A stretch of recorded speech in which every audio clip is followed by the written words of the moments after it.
তো দেখো এদিকে তোমাদের সোনা আবার প্রথম লুকটা দেখে নাও, চুল কাটার আগের লুকটা।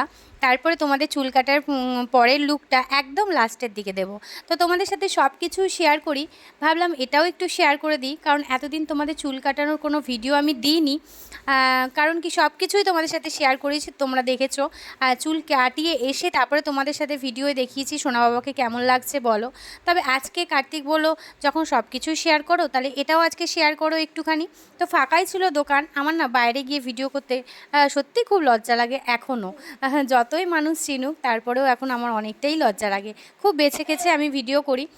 যখন দেখি যে হ্যাঁ এই জায়গাটা ভিডিও করলে কোনো কিছু কেউ হাসবে না, সেই জায়গাটা আমি ভিডিও করি। তো যাই হোক, ছাড়ো এসব কথা। তো আজকে ফার্স্ট টাইম কার্তিক নিয়ে বসেছিল ওকে, কিন্তু একটু উহু হু করছিল, মাকে খুঁজছিল। তারপর দেখো আমার হাত আমি ধরিয়ে দিয়েছি ওকে, যে সোনা বাবা তোমার সাথেই আমি আছি, কোথাও যাইনি।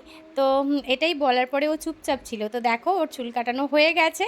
তো দেখো বাড়িতে চলে এসেছি, আর বাড়িতে এসে চেঞ্জ ফেঞ্জ করে ওকে পরিষ্কার করে দিয়েছে কার্তিক। আর তারপরে দেখো তোমাদের সাথে শেয়ার করতে চলে এসেছি, তখন ভয়েস দিয়েছিলাম, তো ওই ভয়েসটা আর অ্যাড করিনি। তো দেখো তোমাদের সোনা বাবাকে কেমন লাগছে অবশ্যই একটা সুন্দর কমেন্ট করে জানিও।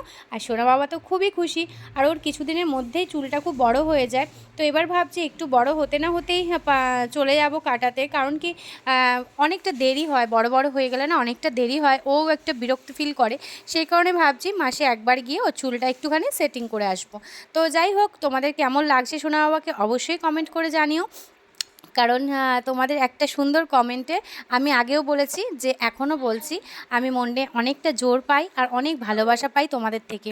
আজকে তোমাদের ভালোবাসা পেয়েছি বলেই এখানে।